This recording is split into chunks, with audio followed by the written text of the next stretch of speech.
This is Saturn for Sale, written by Craig A. Falconer, narrated by Stephen Barnett.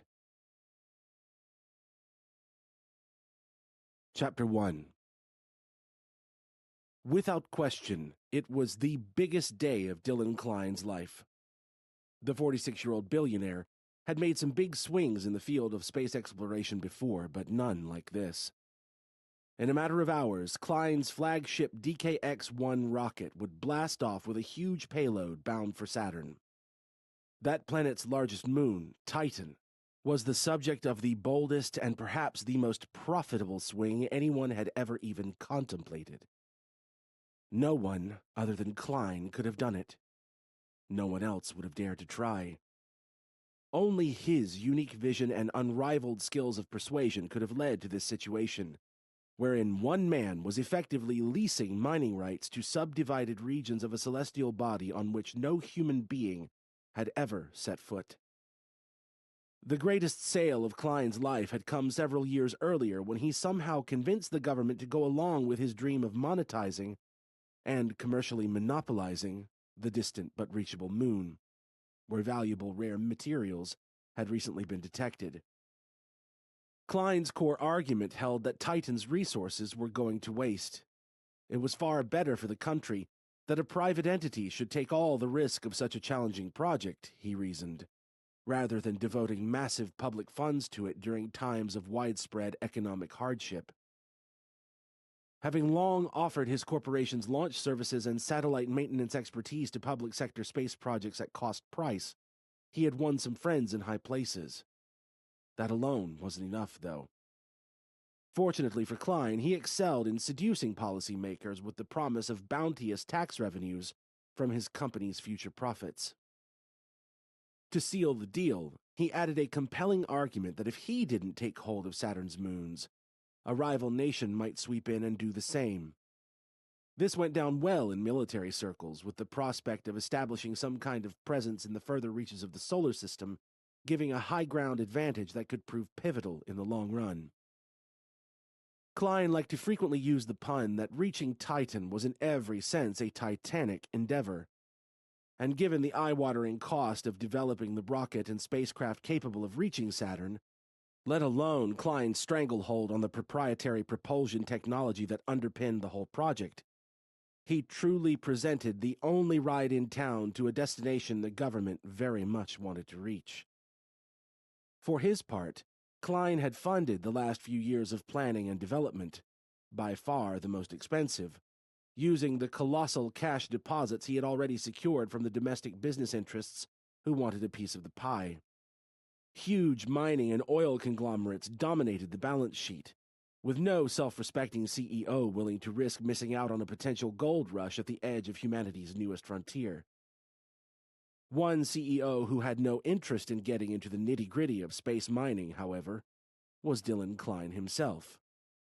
Instead, the smooth-talking visionary used his sales and trading background to secure profit-sharing deals. Private entities were taking the risk of funding the project, but Klein's corporation was not one of them. If Klein was anything, he was the brains of it all. He was using other people's money to fund the launch, after which those same people would create distant mining infrastructure and share their profits with the man who made it all possible. The risk-free business model brought in revenue by leasing rights and selling space on the craft. Tonight's launch would be unmanned. The huge craft was packed full of the crucial first equipment that would then await the brave overseers, who would quickly follow in a smaller and slower-moving craft. From there, a small team would orbit Titan in a control station from which they would operate robotic builders until a suitable biodome was constructed and they themselves could finally set foot on the icy world of so much promise.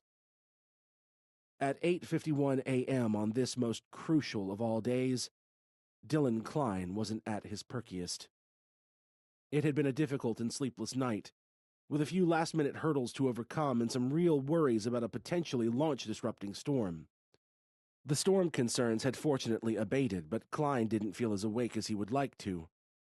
Given that he had a live press conference in 9 minutes, which would likely draw a huge portion of the billion-strong viewership who were sure to tune in for the launch itself. This wasn't an ideal situation.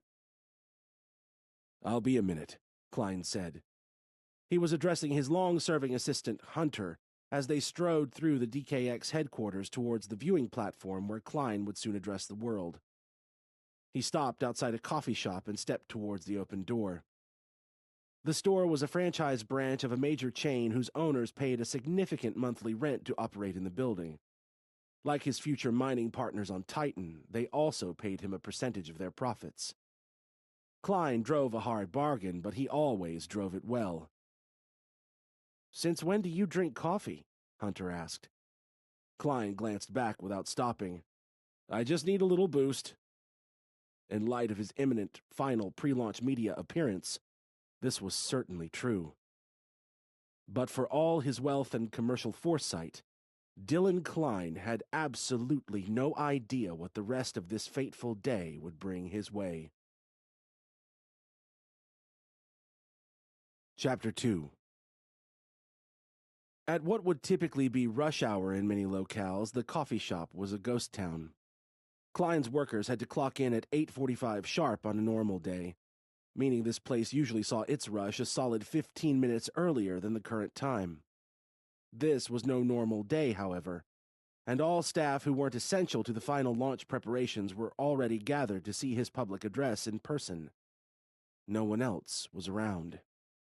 In need of a morning pick-me-up, Klein thus strode right to the counter. "Mr. Klein!" a lone young barista exclaimed from the other side. It took no other words to convey her shock at seeing the world's richest and perhaps most famous man in the flesh. On the relatively rare occasions when Klein showed up at the building, he tended to arrive on a rooftop helipad rather than the ground floor entrance. Very few of the building's vast workforce ever saw him. "Good morning," he smiled warmly. "I'll have a large decaf, please." After staring dumbly for a moment, the girl shook herself out of it and nodded. "Sure thing, sir. Coming right up. That'll be $4. "Actually, I'll take it in one of those fancy branded cups," he decided. "The metallic ones." The barista rang it up. "Of course. That brings us to $24. Whenever you're ready," she went on, gesturing to the contactless payment console after placing his cup on the coffee machine and starting the order. Klein narrowed his eyes. "Oh, I meant that I would take one of the cups to help you guys out." Confused, the girl met his eyes. "I'll have it in my hand when I'm on TV in a few minutes," Klein went on. "You know, in front of the whole world. This place has always been good to my staff. I figure if I can help out with some free promotion, I will. That's certainly worth a lot more than $24, wouldn't you say?" The girl, no more than 19, looked at him uneasily. I guess so. And I would love to just give you this, Mr. Klein, but I would be worried for my job if the register doesn't match the stock at the end of the day. My boss isn't here right now to clear it. I'm really sorry, sir. This is embarrassing, but the register is telling me to ask you for $24, so I don't really have a choice." It was no exaggeration to say that Dylan Klein's business interests made many times more than $24 in profit every passing second. He certainly made far more than that in the time he had already spent talking about this. For a multi-billionaire to be haggling with a young barista over such a trivial sum, something more than money had to be on the line. It wasn't even that Klein wanted the coffee or the cup. All he wanted was to persuade the girl to give it to him. All he wanted was to sell her on the idea. All he wanted to do was seal a deal at the start of his day, to fuel himself in the best way he knew. "The good thing about human beings is that we always have a choice, Elaine," Klein said, still smiling warmly and now addressing the girl by the name on her badge. "We're not like that cash register. It's just plastic and metal. This shouldn't be embarrassing. But believe me, a girl like you shouldn't be listening to what some machine tells her to do." Clearly uncomfortable in this awkward situation, Elaine gulped. "It's just, I don't—" "It's okay," Klein cut in. The smile he had been wearing all along remained etched on his face. His hands, though, remained exactly where they were. What they were decisively not doing was reaching for his wallet. He didn't want to pull any cheap tricks with a lie that he had forgotten his wallet or that his phone was out of battery. A conquest achieved through deceit was hollow, a victory without honor. Similarly, he didn't want to pull rank and tell Elaine not to worry about the coffee shop's boss, or that he owned the building and could buy and sell her boss's boss 1,000 times over. Instead, Klein wanted to earn a victory by fairly persuading Elaine to buy what he was selling. In this case, the idea of handing him a free coffee and premium cup. He wanted to rely on his skills of observation, of mirroring, of relating to an individual on whatever level it took to seal a deal. "That's a beautiful piece of jewelry," he observed, noting the golden necklace that sat in front of Elaine's collar. Its single word, dream, gave him something to go on. The necklace's visibility in the first place did too, along with her bright pink nail polish. "I always recognize a fellow dreamer," Klein went on. "And do you know what I wish someone had told me when I was your age, Elaine? That our dreams don't find us. We find them. We don't find them by worrying about small things that we don't want to happen either, like your boss somehow not approving of this great promotional opportunity. We find them by being bold and taking actions other people don't." Still, the girl hesitated. "If you want to be seen by the world, you have to shake off your concern with people's negative reactions," he said. The fact that Elaine had actively positioned her necklace on the outside of her uniform hinted to Klein that she was trying to exert some individuality in what was probably a soul-crushingly boring job. As he was well practiced in doing, he sought to use this supposition to further his attempts at persuasion. "Elaine, if you want to be seen, stop worrying about every possible negative. Pursue the positive. Always pursue the positive. Believe me, your boss will be thrilled to find out you've given me a prop like this to show off in front of so many eyeballs. Thrilled. You'll be seen in the best way." Eventually, tipped across the line by the promise of being seen, one that worked well on young women of her age, Elaine grinned.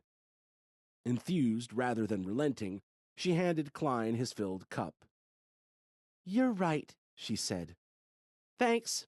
I'll run it through the register as a promotional discount and set it to 100%. At this, Klein's eyes immediately lit up. Promotional discount. As ever, this one sale, this one victory, only whet his appetite for a follow-up. A freebie was all well and good, but now that he had her saying yes, he could get the money flowing the right way.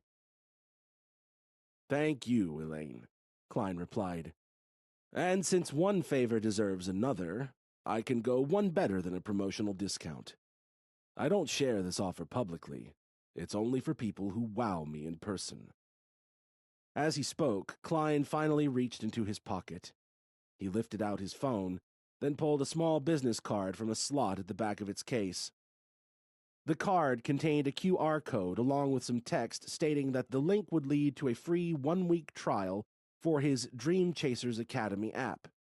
DCA was a relatively minor part of Klein's business network, comprising video courses in sales training and personal finances, along with goal-setting workshops and daily live streams from a roster of motivational gurus. "We're so confident in this free trial, it won't even auto-renew," Klein boasted. "There's no payment method required to take advantage of the trial, but you'll be entering one by the end of the day to buy an annual pass. It's that good." Elaine, clearly intrigued and feeling like she had nothing to lose, immediately pulled out her own phone and scanned the code. Klein's heart rate accelerated. He was almost there. The scent of the sale filled the air. "Wow, you were quick to get that phone out," he chuckled. I was right to see a dreamer in there, wasn't I? That's impressive drive for someone so young. The girl smiled. Looking then at his own phone, Klein tapped several gestures on the screen as he went on. You know, I'm beyond impressed. I give out 3 or 4 of these cards a month, but you're different from everyone else. Someone like you deserves a faster leg up. A notification popped up on Klein's screen, alerting him to a message from his assistant, Hunter, who was still standing in the doorway. It was short and to the point. 4 minutes. Klein replied with a thumbs-up icon and got back to what he was doing. The global media briefing was only 4 minutes away, but he needed the boost of a real sale. He wanted it. He lived for it. I'm my own boss, so I don't have to worry about getting in trouble for this, he grinned at Elaine, referencing her own earlier concern. The only thing I'd worry about is if you were to tell anyone else that I gave you this deal, because then they would all want it. My 3-hour starter seminar is the best thing I've ever created, hands down. It's a $9.99 standalone purchase. The intrigue on Elaine's face faded slightly. Klein wasn't concerned, though. On the contrary, this was all part of the plan. But you're not a standalone purchaser, he added with a wink, winning her back around. Even though this seminar would be a bargain at double the price, I can create a personal link for the maximum discount our system allows. Knocking off 90% brings this down to $1, so you can see why I don't want anyone to know. Klein turned his phone around, showing Elaine the screen which now contained a new QR code above a discounted price of $1. Without hesitation, Elaine scanned the code and quickly authorized the small payment. Thanks a lot, she said, putting her phone away as soon as her order was complete and her direct link to the seminar appeared. Pleasure doing business, Klein smiled. He turned and saw the decidedly unsmiling face of Hunter, his long-serving and clearly uneasy assistant. At the door, Hunter didn't hold back his feelings. We're going to have to power walk just to get there in time, he groaned. When you're here to talk about a rocket launch, punctuality counts. You know that. Klein couldn't disagree with this and gladly upped his pace. He wouldn't be late to reach the nearby launch site observation area where he would address the media. He just wouldn't have a moment to spare. His previous moments had been very well spent, however. The coffee could have been rainwater for all he cared, let alone decaf, and the fancy cup could very well have been empty. It was a vessel for something much more important than caffeine, though, because Dylan Klein was fueled by the conquest of the sale. What took so long anyway? Hunter inquired as they hurried to their destination. First sale of the day. Always the sweetest, Klein replied with a blissful sigh. And I wouldn't say it took that long. She was a stone-cold lead. I had to start from the ground up and get her saying yes a few times before I could push for a payment. It was a textbook close, but I had to open first. Hunter didn't say anything. He had known Klein for long enough to expect behavior like this. He was no longer particularly disturbed or impressed. While Hunter might have seen his employer's pathological need to sell and desperate hunger for the validation it provided as something close to a disease, he knew it was also the driving force behind the man's success. Klein's obsession with selling was the reason this building existed, and it was the reason Hunter was paid so handsomely for his relatively basic assistant work. Most pertinently of all, though, Klein's obsession and aptitude for selling dreams was why a rocket would soon blast off to Saturn. With the flawed genius now fueled by his drug of choice, he was ready for the crowd he could already hear on the other side of one last door. The world was waiting. The future was here. The time was now. Chapter 3.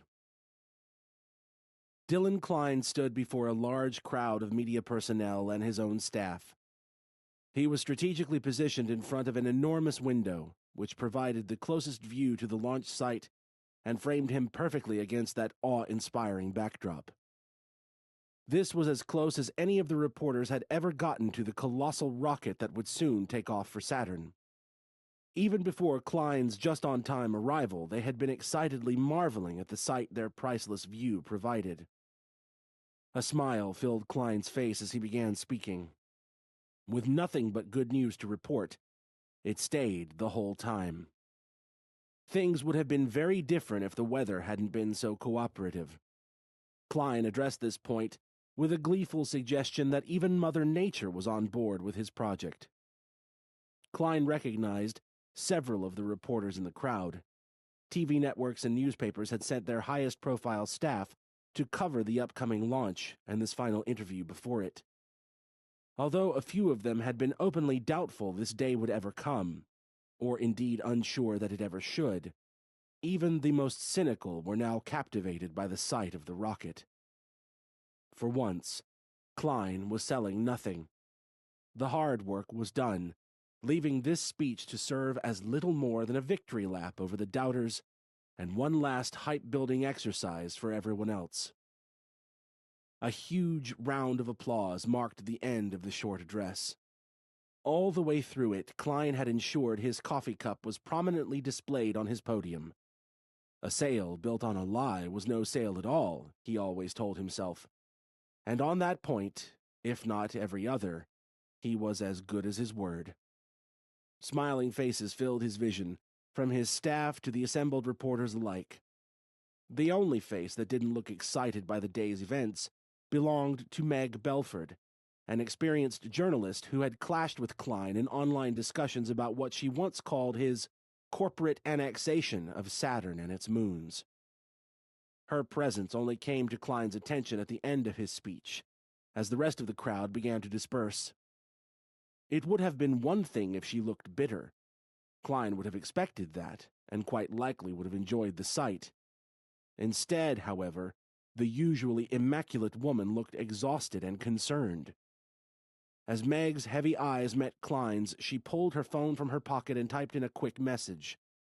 Since he followed her on social media, he received a notification of the incoming private message right away. It was short and to the point. "You're being played. This is bigger than you could imagine, and you have to see what I found before the launch. No bullshit, Dylan. I need 5 minutes in private. ASAP." Klein looked up from the message and back out towards Meg, who was casting an increasingly lone figure as her colleagues departed the area. He didn't like her, and never had, but she was a serious journalist and a woman of conviction. Meg Belford had a long-standing reputation for breaking real stories, usually by doing the kind of old-fashioned research that had largely gone out of fashion in this era of clickbait headlines and lowest common denominators. Being played. There was nothing Klein hated more. It crossed his mind that Meg would know this too, and that she might be using it as a way of getting to him. He couldn't see an angle, though, and even more so couldn't see any way she could possibly be faking how concerned she looked. After a brief deliberation, Klein texted his reply. 5 minutes. Go to Hunter and he'll bring you to my office. I'll go first. If this is real, we can't be seen together." "This is too real," Meg typed back immediately, before putting her phone away and looking for Hunter at the edge of the crowd. Klein left his podium and walked briskly towards Hunter, whispering a firm instruction and adding that there was no time to question it. He then headed for the elevator to his top-floor office, which Hunter was the only other person in the building with the security credentials to reach. As the elevator doors closed to leave Klein alone for the ascent, he caught sight of his expression on the highly reflective surface. His smile was gone. Whatever Meg had found, it clearly wasn't good. But whatever it was, he quite simply had to know.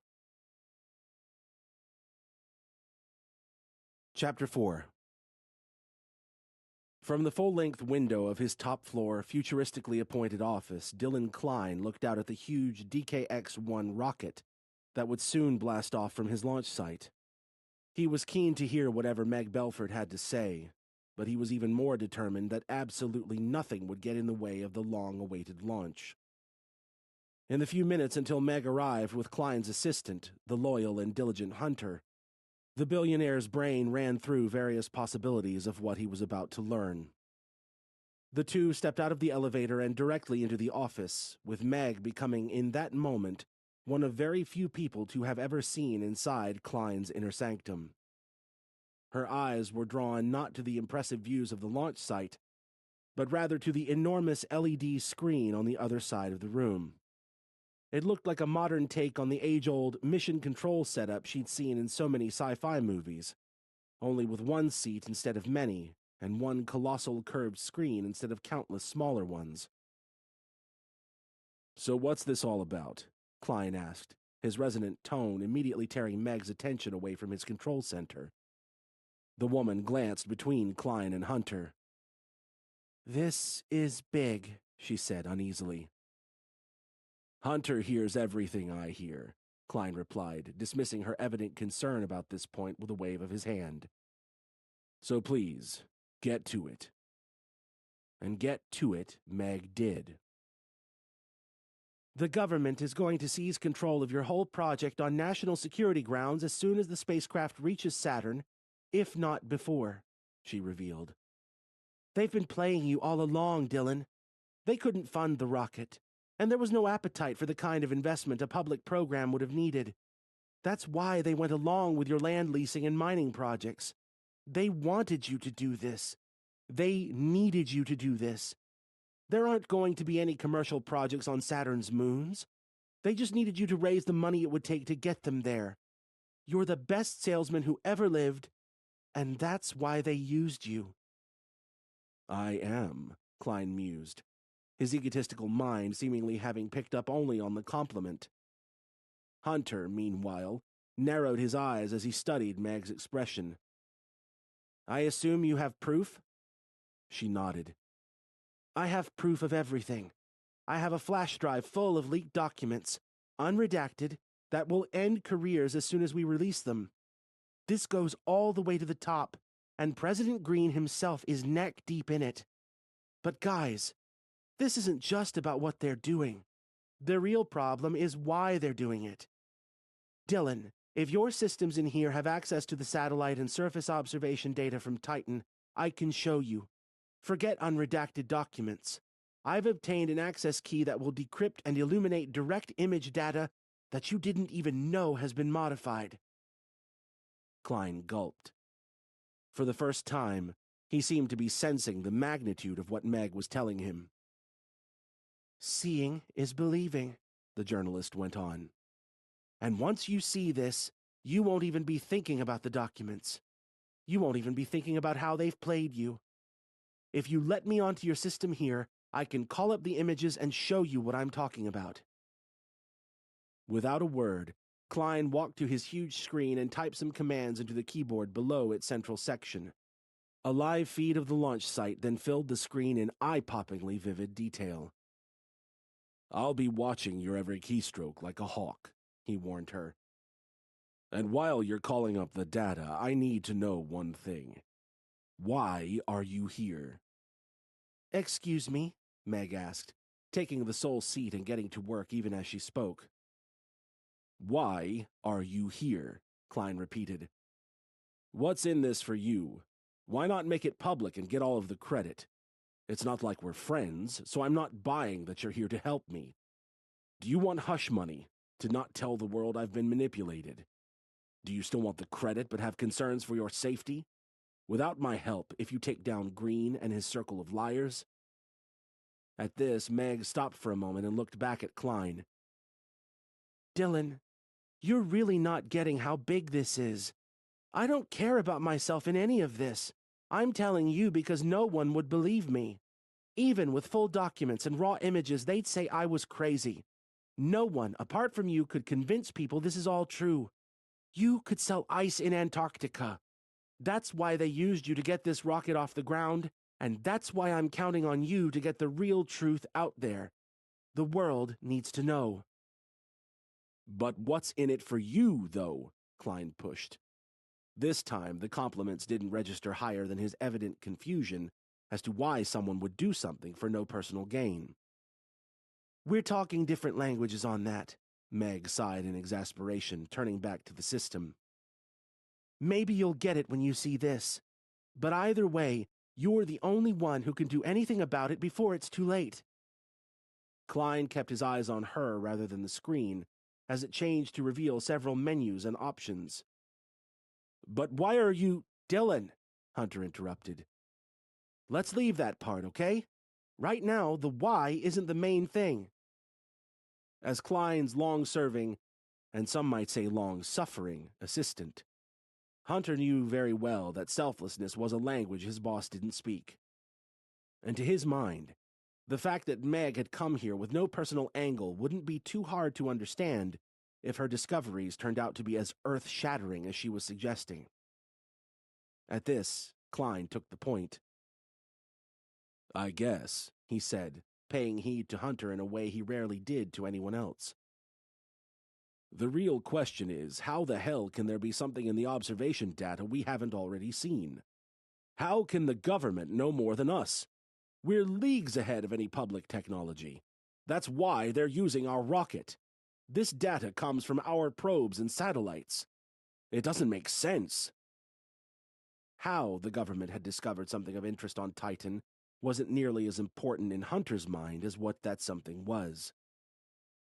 Nevertheless, Klein's raising of the point did make him wonder. It was a very valid question. Some of the chip technology in your satellites and probes give backdoor access to the intelligence agencies, Meg explained, rapidly navigating through menus as she spoke. It's all in the documents. Impossible, Klein denied instinctively. Our systems are airtight. I have the best workers and the most secure infrastructure money can buy. Are you telling me there's a rat in my team? No, Meg said flatly. I found no evidence of that. And believe me, in the 3 years I've been working on this, I've looked. The government hasn't hacked your systems or anything like that either. The exploits were physically built into the components. There's a delay on all the data you received, and they get it first. Like I said, they've modified some of the imagery so you can't see the real picture of what's up there. I have images on my flash drive, but it's better to show you live images on your own system, before and after I apply the full decryption access key to lift the veil. Seconds later, a live image from Klein's surface probe on Titan filled the screen. The data was delayed by the distance, of course, but revealed exactly what the camera was picking up. Or so Klein thought. Can you call up the filter menu? Meg asked. I don't know your full system controls, only the basics from some of the document logs I read. I know the access key I have to put in next, but there wasn't a full instruction manual. Klein leaned over and typed a multi-key shortcut. Immediately, a new menu appeared. From here, a user could apply any of several image filters. But instead of selecting from the options, Meg pulled out her phone and typed in a 16-digit code she had saved in a notebook file. The menu disappeared. The live view of Titan once again filled the wall in incredible detail that made all three of the group feel like they were there. A second later, however, the view changed. Where a virgin, icy surface ripe for exploration stood just moments earlier, something else now appeared. Something that didn't only defy explanation, it defied belief.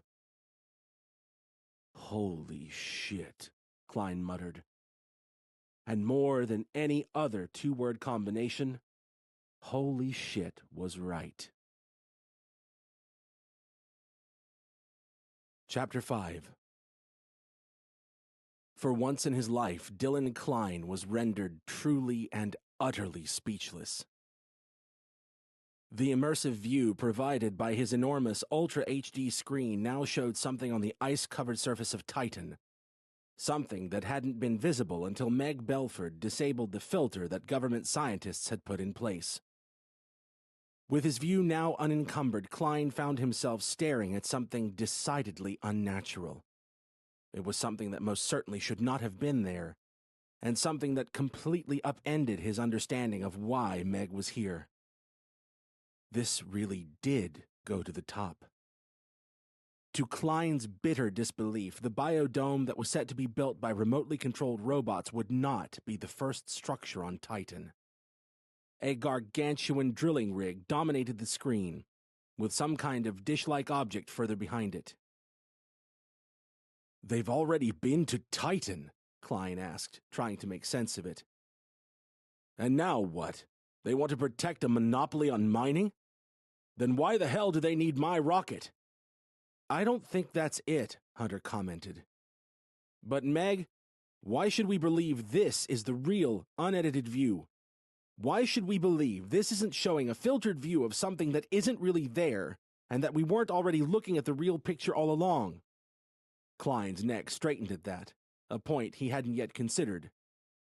"Yeah," he boomed. "Why should we?" Meg held an open hand towards the keyboard. "This is your system, Dylan. Now that I've entered the access key to decrypt the raw image feed, you can go into the logs and compare the filters. Have your best experts pore through every inch of it, if you want to. I'm here because this is real. And Hunter was right. Your ideas are way off. We haven't been to Titan before." Klein exhaled slowly. He wasn't going to bring any more team members in on this, at least not right away. But he was completely sure Meg was telling the truth. A large part of being the best salesman in the world was being able to read people, and right now the respected journalist's expression was an open book. "So who has?" Klein asked. "The Soviets couldn't have done anything like this. That only leaves China, right?" "Wrong," Meg replied with a shake of her head. She moved her hands back to the controls and zoomed in on the bizarre-looking drill that pierced the thick ice.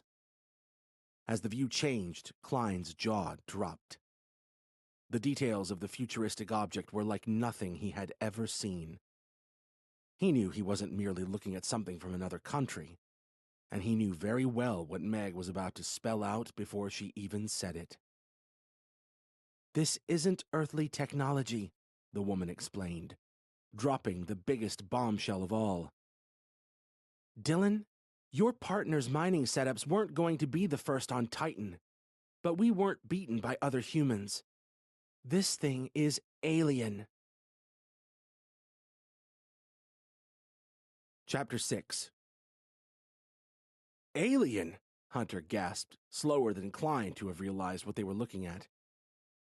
"You're telling us this is an alien structure? In our solar system?" "Exactly," Meg replied. "And our leaders have known about it for a long time. The documents I've accessed make that clear. An alien race seems to be harnessing some kind of energy from beneath the ice and beaming it away via that huge dish you can see in the background. Now the government wants to take a closer look. They want to kill two birds with one stone, assert our ability and willingness to engage with whoever put this there, and to reverse engineer the technology into an energy beam weapon system for use against Earth-based enemies. It sounds crazy, but it's true." To Klein and Hunter, who knew very well how totally the military-industrial complex had consumed political decision-making, this actually didn't sound very crazy at all. They knew everything was always about weapons and war. Indeed, the building they were standing in owed its existence largely to lucrative contracts in the military sphere. "So they really think they can just assume control of my project?"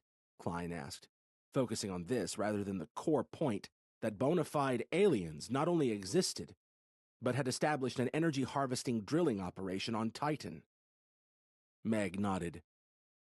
"They're not planning to tell anyone why, at least not for a while. I have conversation logs from President Green and military officials talking about this.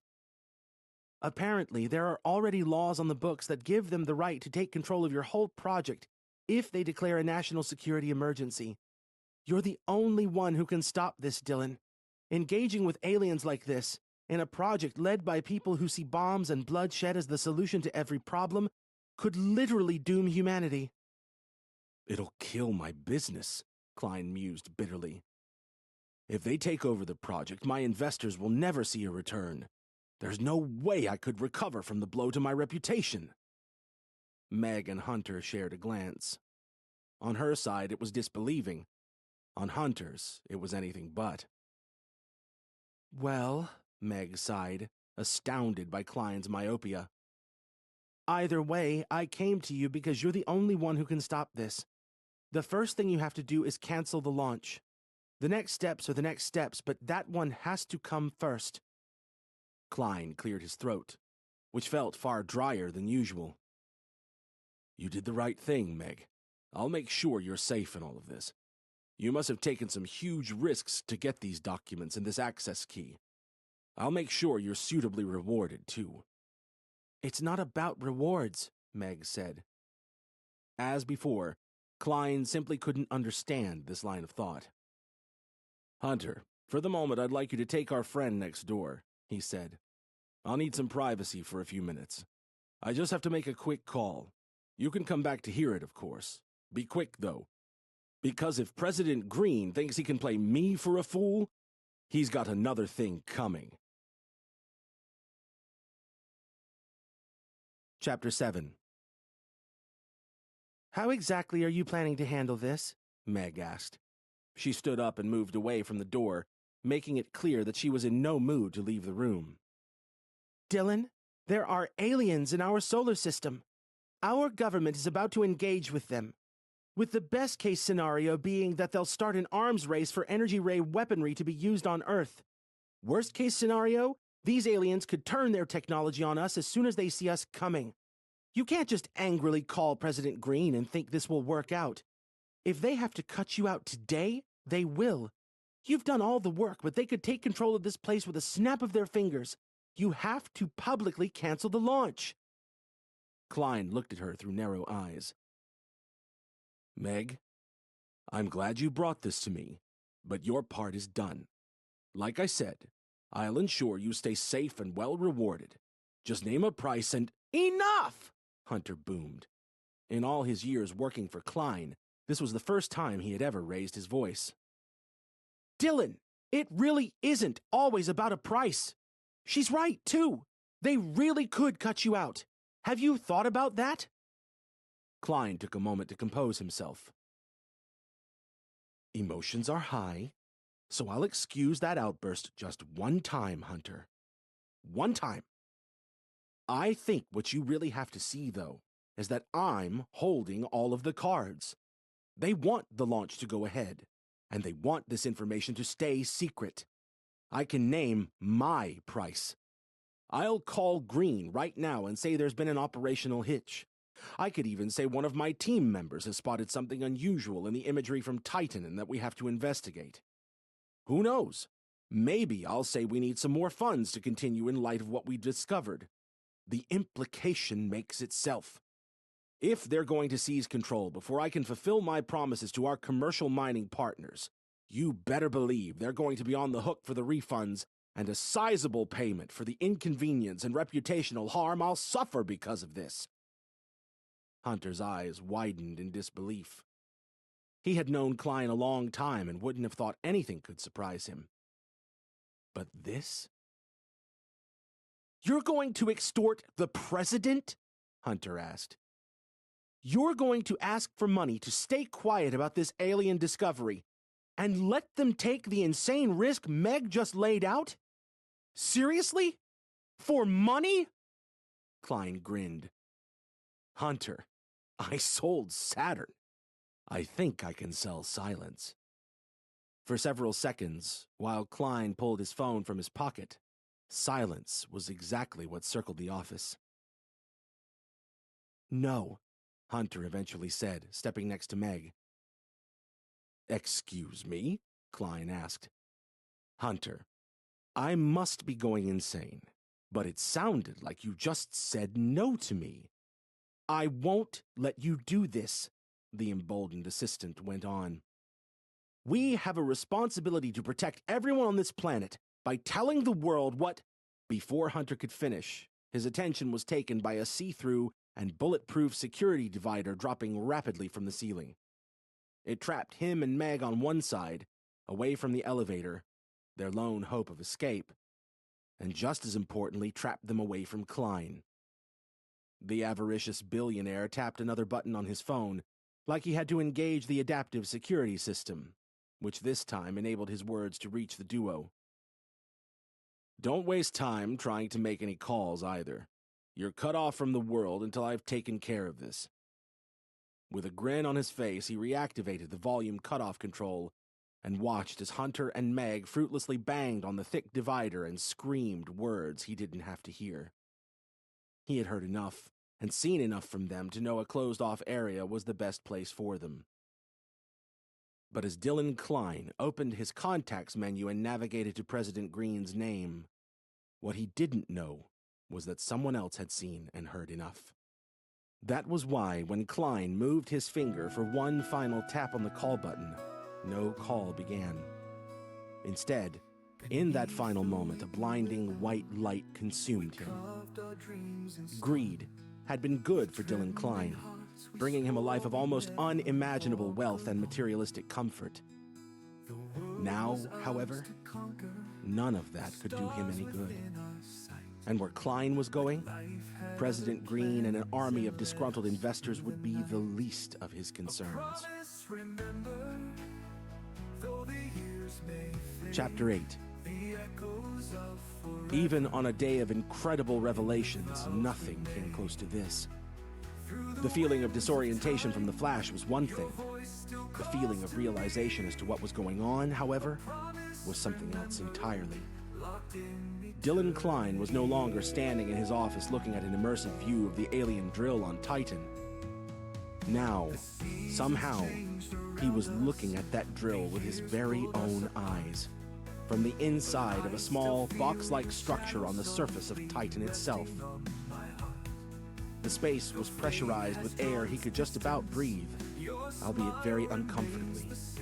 It was see-through on all sides and not entirely unlike the barrier he had used to contain Meg and Hunter in his office. "What the hell?" Klein croaked, struggling with the air. A voice then called out from behind him. "There's the probe," Meg gasped, pointing to the camera that had been providing their remote images. She and Hunter, having been separated from Klein by a barrier of his creation only moments earlier, were now right alongside him, in a very different kind of containment. All three now found themselves positioned between the probe and the drilling rig, which looked even more imposing and incredible from this vantage point. A moment later, though, a new sight made even this seem unremarkable. "Alien!" Hunter gasped. "Dylan! Alien!" When Klein shot his head around to look where Hunter was pointing, he saw a lone figure, at least 8 feet tall, in a tightly fitted protective suit. An alien spacesuit, he realized, for an alien being. The alien was standing extremely close to the humans, with only a slight deviation in light caused by the mysterious holding structure, revealing that there was anything between them at all. A gray face with small, cold eyes was visible through a protective helmet. As soon as the alien had their attention, it placed a large hand, gloved in the same material as its full-body suit, against the edge of the structure. "You have a choice," the being stated. All three humans felt every hair on their bodies stand up.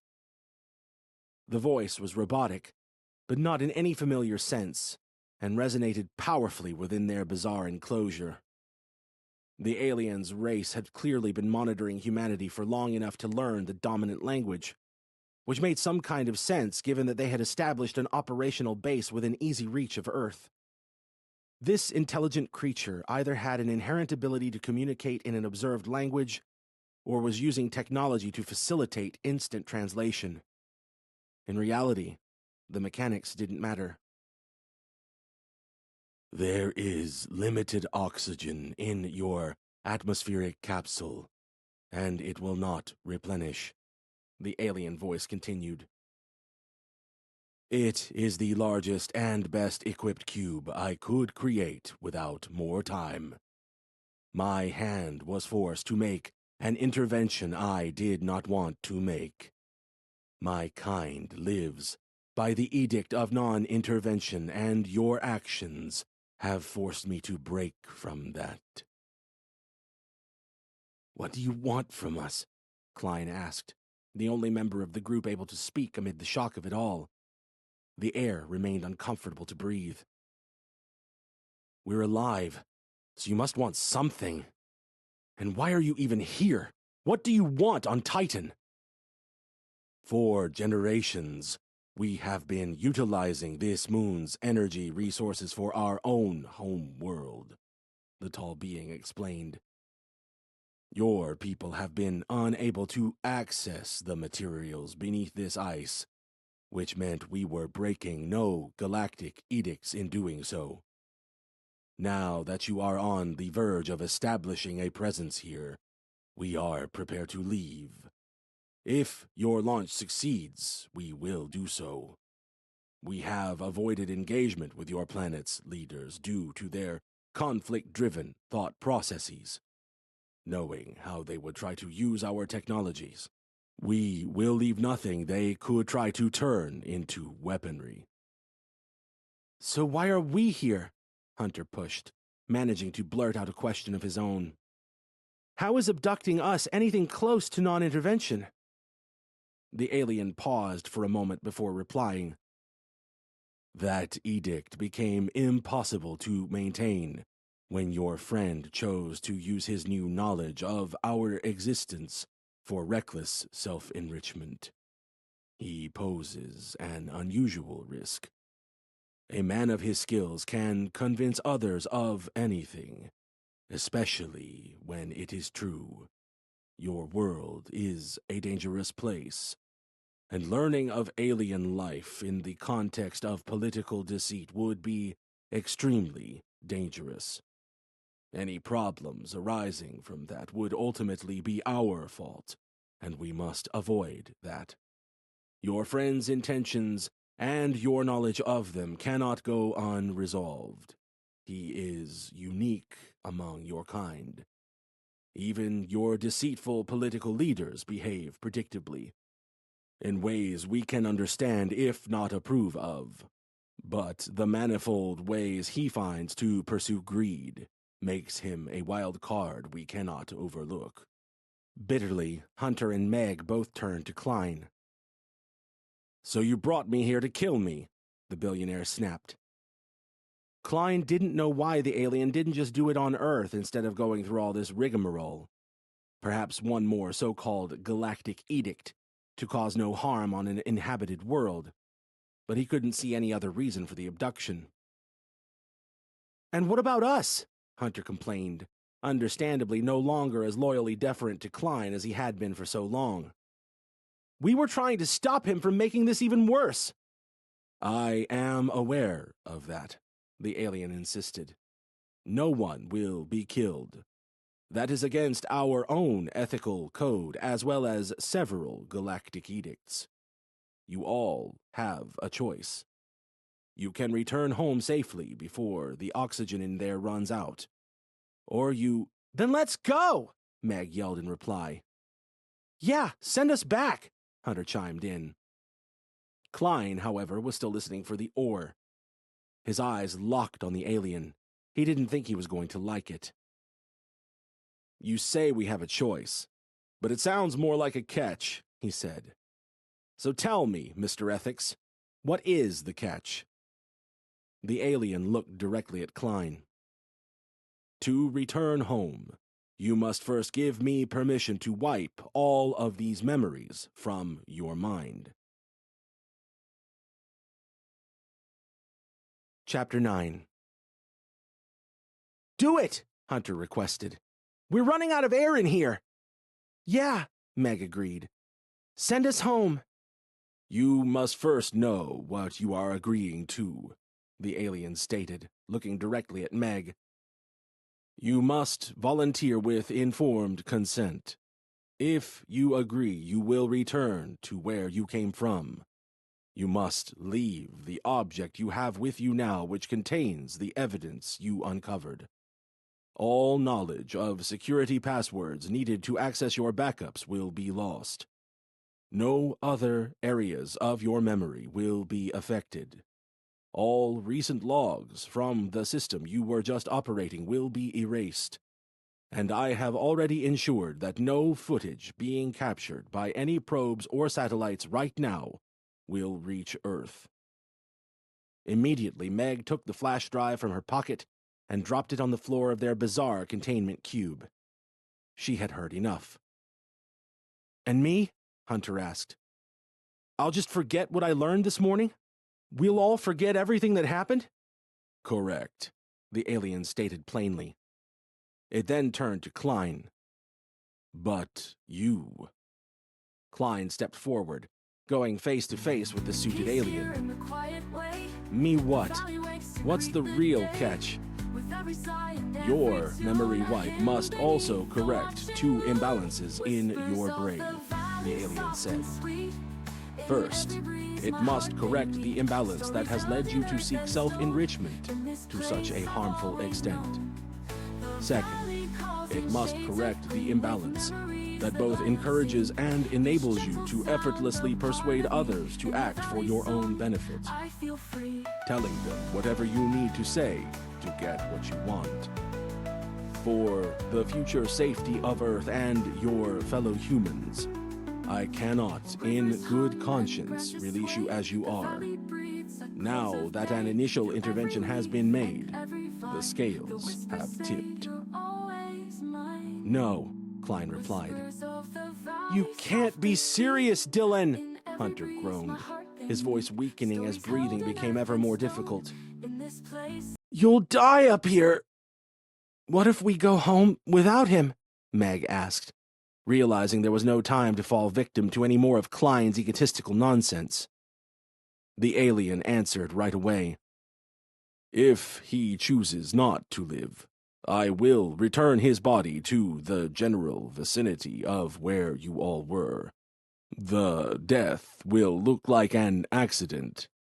You and your other friend would know nothing about any of this or what immediately led to it. I cannot guarantee exactly how things will play out for you in the immediate aftermath, or for Earth as a whole in the long run, which I know was a concern you voiced. I do not know what effect this will have on the very imminent launch that has been planned. But this man simply cannot be returned as he is. If you leave now, and he chooses to return moments later, before time runs out, he will return out of sight. You will not see a mysterious apparition, and none of you will realize anything out of the ordinary has occurred. Your minds will fill in the blanks to account for those minutes in a way they deem as plausible and as harmless as possible." This was all they had to hear. "We're both in," Hunter said. "All the way in," Meg confirmed. Immediately, another flash consumed Dylan and the others. When it subsided this time, however, he remained where he was while they disappeared. "There is still time," the alien told him. "You do not have to die here." Even now that he was alone, breathing only 1/3 as much air as the trio was moments earlier, Klein knew he didn't have long left.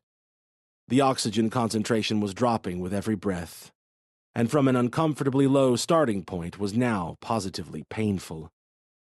His mind whirred at a mile a minute. He ran through the potential consequences of saying yes, trying to picture how things would go if he returned home as an unknowing schmuck and the launch went ahead. He loathed to think of the government still seizing control of the project, regardless of this alien's promise of removing every trace of its race's operational presence on Titan. It didn't ease Klein's mind that no earthly governments would be able to weaponize the alien technology. What did any of that matter when his own status was on the line? Klein simply couldn't say yes to the embarrassment and reputational ruin that could follow if his project was seized. Not when there was air in his lungs, however little, and not when another idea was in his mind. One more time, Dylan Klein saw no better way forward than to bet on himself. "I can help you," Klein said, now needing more than a small effort to choke out the words. Diving into the ultimate act of attempted persuasion, a sudden idea encouraged him to sell himself as a valuable asset. "You know I'm exceptional," he said. "That's why I'm here. But no one knows people better than I do. I can help you. I can work with you. We can make a deal. There's always scope for a deal." The deal Klein sought now was by far the most important of his life. It was a deal for his life. There was no way he could accept returning to Earth with a neutered brain that would prevent him from excelling as he always had. In his mind, that potential outcome would be a death as painful as the literal one he would face on the surface of Titan's icy wilderness if he couldn't seal a better deal within the next minute. "We can work together in whatever way benefits you most," the increasingly desperate man croaked. "You can take me to your world, or you can have me as a point of contact on Earth. I know human psychology. I know how people will react to things.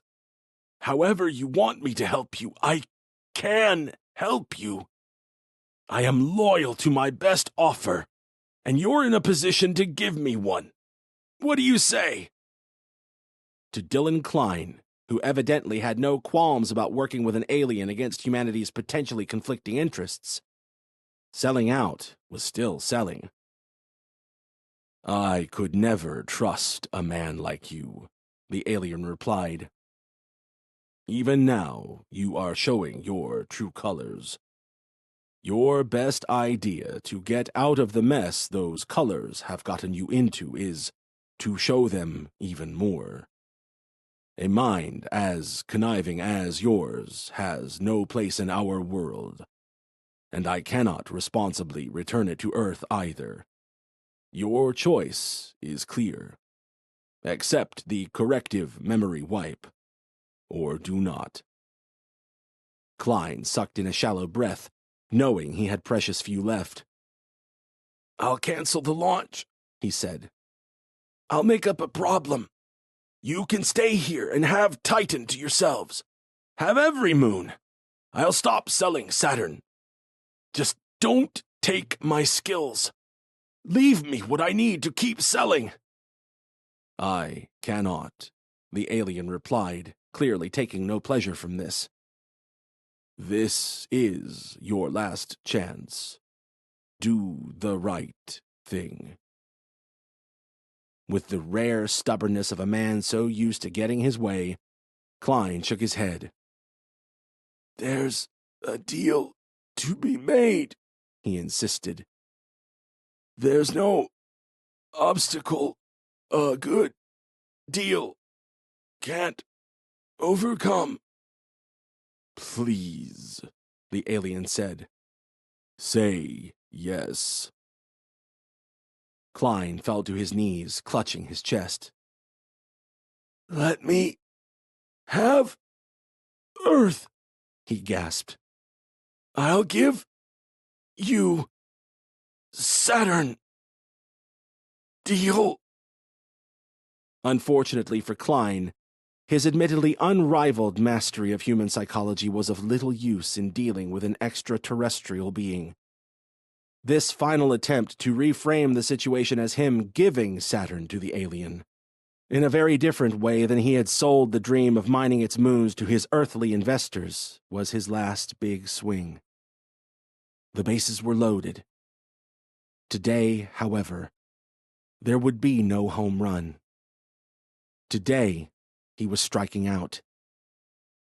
In a cruel twist of irony for a man who had lived for the opposite reaction, One final two-word response from the alien proved to be the last thing Klein would ever hear. No deal. As Klein's body fell limp on the barren surface of a distant moon, his eyes fell closed. In the few seconds before flashing him back to Earth, a disbelieving alien looked down ruefully at the unfortunate sight of Dylan Klein, a salesman to the dying breath. Thank you for listening to Saturn for Sale, written by Craig A. Falconer, narrated by Stephen Barnett. Text and production copyright 2024 by Craig Falconer.